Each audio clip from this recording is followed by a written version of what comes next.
பழனிமலை சித்தர்களால் 18 வகை மூலிகை மற்றும் கங்கை நீர் கொண்டு தயாரிக்கப்பட்டது. Kriya Vibhuti soap. 2D entertainment Suriya Jyothika தயாரிப்பில் பிரேம்குமார் இயக்கத்தில் கார்த்தி மற்றும் அரவிந்த் சாமி நடிக்கும் மெய்யழகன் செப்டம்பர் 27 முதல் உங்கள் அபிமான திரையரங்குகளில். நம்பர் 2 முன்னேறிய துணை முதல்வர் உதயநிதி. கட்சியில் நடக்கப் போகும் அதிரடி மாற்றம்.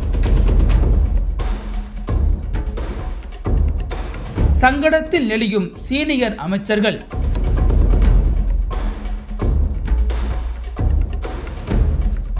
தமிழக அமைச்சரவையை மாற்றியமைத்துள்ள அதே வேளையில் திமுகவின் கட்சி கட்டமைப்பில் மாற்றங்களை கொண்டு வரவும் முதல்வர் திட்டமிட்டிருக்கிறார். இது தொடர்பாக கட்சியின் தேர்தல் ஒருங்கிணைப்பு குழுவினருடனும் அவர் விவாதித்திருக்கிறார். இது குறித்து நாம் விசாரித்த போது அமைச்சர் உதயநிதி துணை முதல்வராக தாமதமானதன் பின்னணியில் சில விஷயங்கள் இருக்கிறது. அதாவது, உதயநிதிக்கு துணை முதல்வர் பதவி வழங்கும் பட்சத்தில் அமைச்சரவையில் ஸ்டாலினுக்கு அடுத்த இடத்தில் 2ஆம் இடம் உதயநிதிக்கு ஒதுக்கப்பட வேண்டும் என சில முக்கியஸ்தர்கள் விரும்பினர். உதயநிதியும் கூட அதைத்தான் எதிர்பார்த்தார். ஆனால் 2ஆம் இடத்தில் பேரவையின் அவை முன்னவரும் திமுகவின் பொதுச் செயலாளருமான துரைமுருகன் இருந்து வருகிறார். அவை முன்னவரை பின்னுக்கு தள்ளிவிட்டு உதயநிதியை 2ஆம் இடத்தில் அமர வைப்பதில் ஸ்டாலினுக்கு கொஞ்சம் நெருடல் இருக்கிறது. அதே போல திமுகவில் அமைச்சர் பதவியை விட மாவட்ட செயலாளர் பதவிதான் பவர்ஃபுல். அந்த வகையில் சீனியர் மாவட்ட செயலாளர்கள் பலரும் அமைச்சர்களாக இருக்கின்றனர். அவர்கள் சிலரிடம் 3க்கும் மேற்பட்ட சட்டமன்ற தொகுதிகள் இருக்கிறது. அதை மாற்றியமைக்கவும் விரும்புகிறார் உதயநிதி. அதாவது, திமுகவில் அமைப்பு ரீதியாக 72 மாவட்டங்கள் இருக்கின்றன. இதில் 2 சட்டமன்ற தொகுதிகளுக்கு ஒரு மாவட்ட செயலாளர் என பல மாவட்டங்களில் பிரிக்கப்பட்டிருக்கின்றன. ஆனால் சீனியர்களிடம் 3க்கும் மேற்பட்ட தொகுதிகள் இருந்து வருவதால் அதனையும் 2 சட்டமன்ற தொகுதிகளாக பிரித்து மாவட்ட செயலாளர்களின் எண்ணிக்கையை அதிகரிக்க செய்து அதில் இளைஞரணி நிர்வாகிகளை நியமிக்க நினைக்கிறார் உதயநிதி. ஆனால் இதிலும் ஸ்டாலினுக்கு சில நெருடல் இருந்து வருகிறது. ஆக அமைச்சரவையில் 2ஆம் இடம், சீனியர் மாவட்ட செயலாளர்களின் எல்லைகளை சுருக்குதல் உள்ளிட்ட விவகாரங்களில் கட்சியில் நேர்மறை எதிர்மறை பிரச்சனைகள் இருந்தன. இதனால்தான் துணை முதல்வர் பதவி உயர்வு இத்தனை நாள் தள்ளி போனது. மேற்கண்ட விவகாரங்களைத்தான் ஒருங்கிணைப்பு குழுவில் ஸ்டாலின் விவாதித்தார். இதில் சில உடன்பாடுகள் எட்டப்பட்டிருக்கிறது. பவள விழா பொதுக்கூட்டம் முடிந்த நிலையில் இன்னும் பல மாற்றங்கள் நடக்கும், பல விஷயங்களுக்கு முற்றுப்புள்ளி விடும் என்கிறார்கள் சீனியர் மாவட்ட செயலாளர்கள். இந்த நிலையில்தான் துணை முதல்வர் கேபினட் சேஞ்ச் விவகாரங்கள் மத்தியில் திமுகவின் மாவட்ட பிரிவினையும் வேகம் எடுத்துள்ளது. குறிப்பாக திமுக இளைஞரணியிடம் இந்த வேகம் அதிகரித்துள்ளது. இது குறித்து விசாரித்த போது 2 தொகுதிகளுக்கு ஒரு மாவட்ட செயலாளர் என்கிற அளவுகோலில் கட்சி அமைப்பில் உருவாக்கும் பிரச்சனை நீண்ட நாட்களாக இருக்கிறது.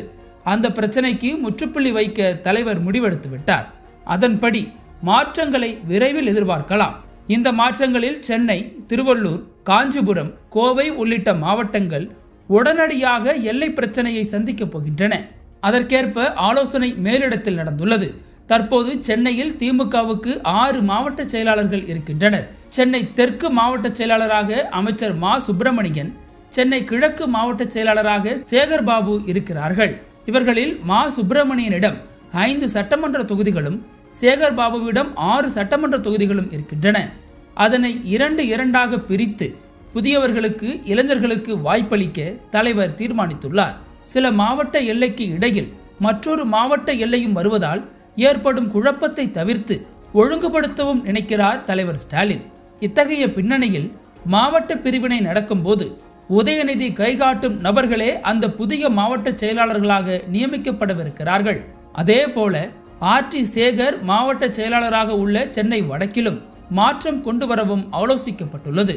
மேலும் சென்னை இளைஞரணியைச் சேர்ந்த 2 பேருக்கு மாவட்ட செயலாளர் பதவி உறுதி செய்யப்பட்டுள்ளது.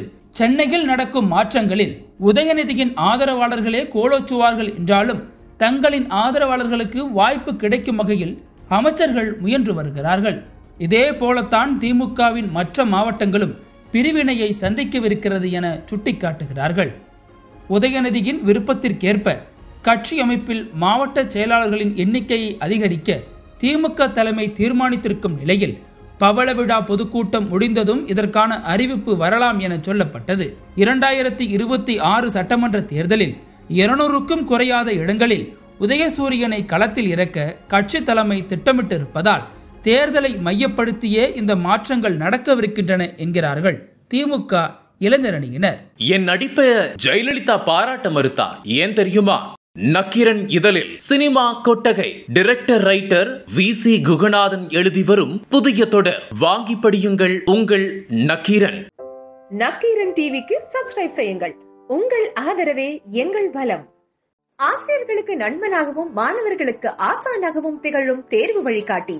ஒவ்வொரு பாடத்திற்கும் அனுபவமிக்க ஆசிரியர்களின் துல்லியமான தெளிவான விடைகள். CNC இருக்கு, தேர்வு பயம் எதற்கு? இது தீரன் பப்ளிஷிங் ஹவுஸ் விற்பனை வெளியீடு.